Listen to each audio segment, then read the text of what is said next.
Shalom saudaraku. Beberapa waktu yang lalu ada sebuah pertanyaan tentang teologia atau faham dari Arianisme. Ya saudara, saya sudah berkali-kali menyampaikan itu, tetapi tidak secara khusus membahas tentang pribadi dari Imam Arius, yaitu pencetus akan teologia Arianisme tersebut. Nah, kali ini saya akan sedikit membahas, tapi kalau saudara ingin lengkap, saudara harus mengikuti akan tayangan-tayangan video-video yang lalu, karena di sana ada banyak jawaban atau sanggahan atau penjelasan tentang kebingungan dari teologi Arianisme tersebut. Saya akan bacakan terlebih dahulu akan ayat firman Tuhan yang menjadi pegangan buat kita semua. Ini harus dihafalkan ini ayat-ayat ini. Yaitu Injil Yohanes 1 ayat 1 sampai 3. Pada mulanya adalah firman, firman itu bersama-sama dengan Allah, dan firman itu adalah Allah. Ia pada mulanya bersama-sama dengan Allah, segala sesuatu dijadikan oleh Dia, oleh firman itu. Dan tanpa Dia atau tanpa firman itu, tidak ada suatu pun yang telah jadi dari segala yang telah dijadikan. Jadi, hanya melalui firman tersebut, Allah menciptakan segala sesuatu. Nah, kemudian karena ini berbicara tentang pra-eksistensi atau pra-inkarnasi Tuhan Yesus, maka kita perlu membaca ayat 14. Firman itu telah menjadi manusia atau menjadi daging dan diam di antara kita, dan kita telah melihat kemuliaannya, yaitu kemuliaan yang diberikan kepadanya sebagai anak tunggal Bapa, penuh kasih karunia dan kebenaran. Itulah Tuhan kita, Juru Selamat kita, Sang Firman yang menjadi manusia, yaitu Yesus Kristus. Nah, saudaraku, kristologi itu intinya berbicara atau meyakini bahwa Tuhan Yesus Kristus yang lahir di kandang Bethlehem pada hari Natal itu adalah Allah yang menjadi manusia. Kenapa Dia Allah? Karena Dia adalah firman. Firman dan Allah, Bapa maksudnya, tidak bisa dipisahkan. Jadi karena firman itu bagian dari Allah, maka firman itu adalah Allah. Ya, Allah bukan pribadi, kalau pribadi Bapa gitu ya, saudara ya, Bapa. Nah, Yesus atau Putra itu sebelum Dia lahir di kandang Bethlehem, ya lebih dari 2000 tahun yang lalu, Dia adalah bagian dari Bapa. Ya, Dia satu dengan Bapa. Makanya Tuhan Yesus kan berkata, aku dan Bapa adalah satu. Ya, aku berasal dari Bapa, keluar dari Bapa. Itu yang dikatakan oleh Tuhan Yesus. Nah, saudara, kalau kita membaca ini bahwa Tuhan Yesus adalah Sang Firman yang menjadi manusia, dan Dialah yang menciptakan segala sesuatu dijadikan oleh Dia, oleh firman itu, maka sebetulnya keilahian atau kesehakikatan Yesus Kristus Tuhan Juru Selamat kita, Sang Putra itu dengan Bapa itu tidak perlu dipusingkan lagi atau tidak perlu dipermasalahkan lagi. Namun saudaraku, roh penyesat bekerja. Pada zaman dahulu, pada gereja mula-mula, itu ada roh penyesat. Dan salah satu yang dampaknya masih tetap kuat sampai hari ini, dan terus roh itu mencoba untuk muncul dan muncul lagi, itu adalah Arianisme. Nah, saudara, saya akan menjelaskan secara singkat, karena ini sudah sering dibahas, saudara. Siapakah Arius? Ya, Arius adalah seorang imam di Alexandria. Dia lahir tahun 250, ada juga yang mencatat 256, ini perlu dicek yang benar yang mana, dan meninggal tahun 336. Jadi Imam Arius itu hidup dan puncak pelayanannya atau kehebohan yang diakibatkan oleh pengajaran-pengajaran Arius itu ada di sekitar Konsili Nisea, saudara, sebelum dan setelah Konsili Nisea. Jadi Konsili Nisea itu sendiri sebetulnya merupakan respon atau sebuah usaha dari gereja pada waktu itu untuk menanggapi, merespon akan pengajaran Arius yang disebut Arianisme itu yang semakin marak pada masa itu.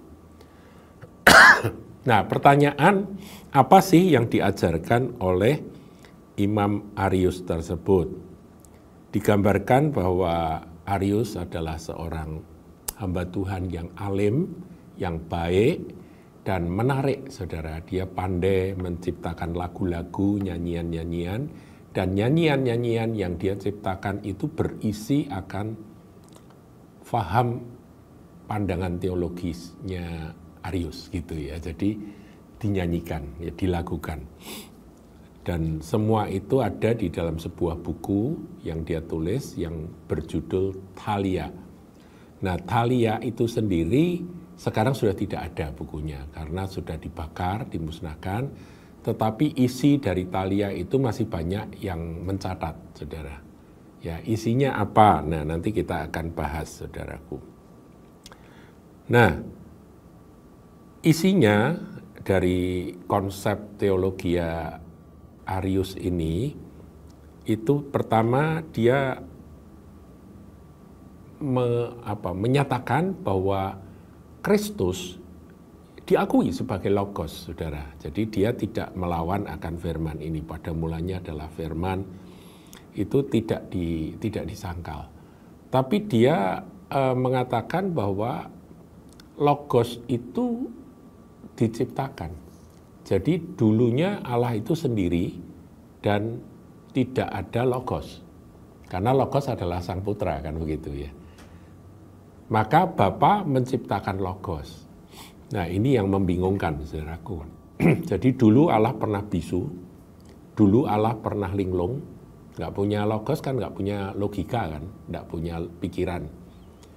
Kemudian dia menciptakan itu.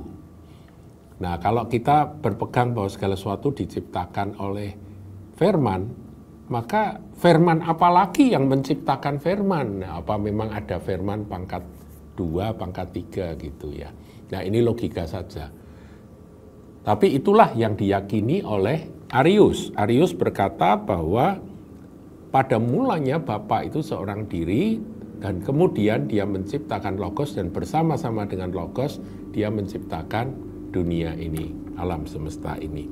Demikian pemikiran Arius. Dan kemudian pemikiran itu menimbulkan akan satu konsep bahwa kalau gitu Yesus itu siapa? Ilahi atau tidak? Nah, kebingungan ini akhirnya membuat ada yang berkata bahwa Yesus itu ya ilahi, tapi tidak setara dengan Bapa. Jadi ada dua Allah kan gitu ya, Allah Bapa dan Allah Anak. Nah, itu yang anak ini ciptaan minor, Allah minor. Jadi Bapa menciptakan Allah minor yaitu anak, dan itu pandangan itu ada, saudaraku, dalam kelompok Arianisme. Tetapi saya juga membaca bahwa Arianisme akhirnya ada juga yang menyatakan bahwa Allah itu Esa. Jadi Allah itu cuma satu, tidak hanya satu. Akibatnya Yesus ya hanya ciptaan saja. Gitu ya. Nah, ini pandangan tentang Logos ya. Nah, ini bertentangan dengan gereja mainstream pada waktu itu, dan Uskup Alexander itu menentang keras. Nanti Uskup Alexander ini punya murid namanya Uskup Athanasius. itu keras sekali. Kalau bapak rohaninya yaitu Alexander itu keras, maka Athanasius makin keras, saudaraku ya. Ya, ini memang sejarah. Ada tindakan-tindakan yang mungkin kita tidak setuju dari gereja pada waktu itu, sehingga terjadi benturan horizontal, saudaraku, di dalam gereja Tuhan. Tapi ya itulah sejarah. Nah, kita petik sekarang intinya saja tentang pengajarannya. Jadi pemikiran Arius mengenai keilahian Kristus yang dia bilang Allah minor itu ditolak dalam Konsili Nisea dan akhirnya dia dikucilkan. Saudara, Konsili Nisea ya tahun 325. Dia dikucilkan. Itulah riwayat dari Arius. Nah, Arius ini pengaruhnya besar sekali, saudara, karena dia digemari, dia disukai, lagu-lagunya juga sangat populer, ya, sampai ke pulau-pulau, nyeberang pulau-pulau, dan para ini tukang daging, tukang roti, itu sambil berjualan mereka menyanyikan akan lagu-lagu dari Arius ini. Padahal isi dari lagu-lagu itu adalah teologianya dia atau fahamnya dia. Jadi gagasan penting yang kita boleh rangkum dari pengajaran Imam Arius atau Arianisme itu adalah Kristus tidak sehakikat dengan Bapa, dengan Allah Bapa. Kristus merupakan ciptaan Allah dan ya Kristus itu tidak kekal. Nah, itu tidak berasal dari kekekalan. Tapi diakui bahwa dia adalah logos. Berarti logos itu tidak berasal dari kekekalan. Itu pandangan dia, saudaraku. Nah, tahun 318 terjadi ketegangan antara Arius dan Alexander. Ketika dia semakin ngotot dengan teorinya itu, nah itu akhirnya ribut. Nah, terus bagaimana pandangan mereka tentang Roh Kudus? Pandangan mereka tentang Roh Kudus akhirnya ya tidak terlalu jelas, tapi akhirnya hanya menganggap bahwa Roh Kudus hanya kuasa saja, energi atau kuasa Allah saja. Bahkan kepribadian dari Roh Kudus pun jadi tidak jelas begitu ya. Karena Allah itu Esa, jadi dia menolak Tritunggal intinya. Padahal kita ini Tritunggal tetap berpegang bahwa Allah itu Esa, tapi menyatakan diri dalam 3 pribadi dan 3 fungsi, yaitu Bapa, Anak atau Firman dan Roh. Itu yang digambarkan di dalam Alkitab, saudaraku. Nah, Alexander ini berbenturan dengan pandangan Arius ini, dan Alexander berkata bahwa tidak pernah Bapa dan firman-Nya itu terpisah, atau tidak ada firman, itu nggak pernah gitu ya. Nah, demikian saudaraku, akhirnya benturan itu dibawa ke sebuah muktamar atau konsili di mana semua uskup-uskup dikumpulkan, dan yang memfasilitasi adalah Kaisar Konstantin. Ya, Kaisar Konstantinus itu resah karena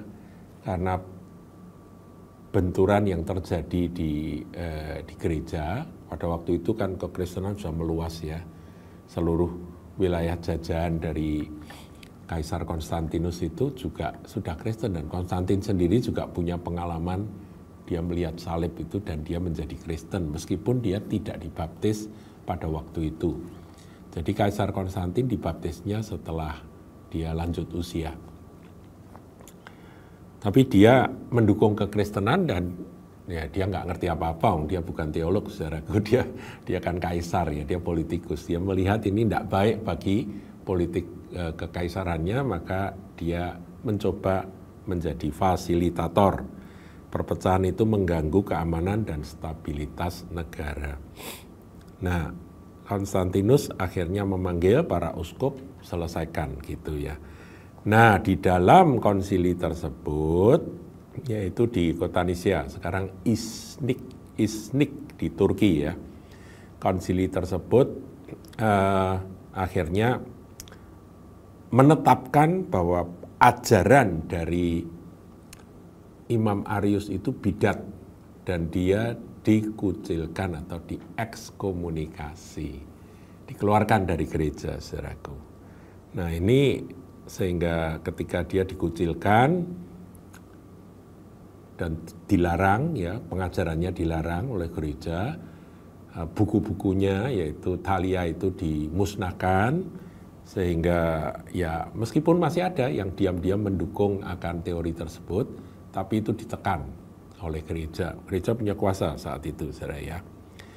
Nah Arius yang terkucil ini kan mesakne gitu, saudaraku, sangat menderita gitu ya, dia tidak bisa apa-apa. Adik dari Kaisar Konstantinus, yaitu Konstantina, saudara ya namanya, itu kasihan. Kemudian dia membujuk kakaknya untuk memulihkan jabatan Arius. Kaisar Konstantinus menyetujui meskipun Athanasius yang pada waktu itu menjadi uskup menggantikan gurunya, menggantikan bapak rohaninya, Athanasius menentang keras ya. Nah, ini cerita saya bacakan saudara. Berdasarkan keterangan Makarius, seorang penatua yang hadir saat itu dan memberi laporan bahwa Arius telah bersumpah menerima iman ortodoks. Jadi Arius ini juga pelin-pelan saudara. Kalau dia demi dia dipulihkan, dia bilang aku tunduk pada iman ortodoks. Nah, iman ortodoks kan Trinity, saudaraku ya. Itu ya begitulah dia. Dia bilang dia mau gitu ya. Dia bersumpah menerima iman yang lurus. Akan tetapi upacara tersebut tidak pernah terlaksana karena pada sore hari sebelum upacara dilaksanakan terjadi peristiwa. Ya, Arius tiba-tiba meninggal. Nah ini ada saudaraku catatannya yang dicatat oleh Athanasius. Jadi kisahnya Alexander, itu bapak rohani dari Athanasius itu sudah tua, dia sedih sekali karena ini dengan desaan kekuasaan kaisar, Arius akan dipulihkan begitu ya, akan masuk gereja lagi. Nah itu dia sedih, dia mengunci diri, berdoa supaya Tuhan menggagalkan pemulihan tersebut. Sementara malam itu Arius dan Eusebius dari Nikomedia mengancam, mencoba memaksa masuk gedung gereja. Dan Arius, Imam Arius, dengan percaya diri karena kehadiran teman-teman yang mendukungnya, dia tiba-tiba sakit perut, dia pergi ke kamar kecil dan ketika duduk di situ, tiba-tiba dia jatuh tertelungkup, terbelah di tengah badannya dan langsung mati. Kehilangan kesempatan untuk mengambil perjamuan kudus atau komuni. Epifanius juga mencoba membandingkan kematiannya dengan Yudas Iskariot. Ya, ini catatan-catatan dari sisi lawan Arius. Tetapi dari sisi Arius ada juga yang mengatakan bahwa Imam Arius itu diracun gitu, saudaraku ya. Itu dibunuh karena racun.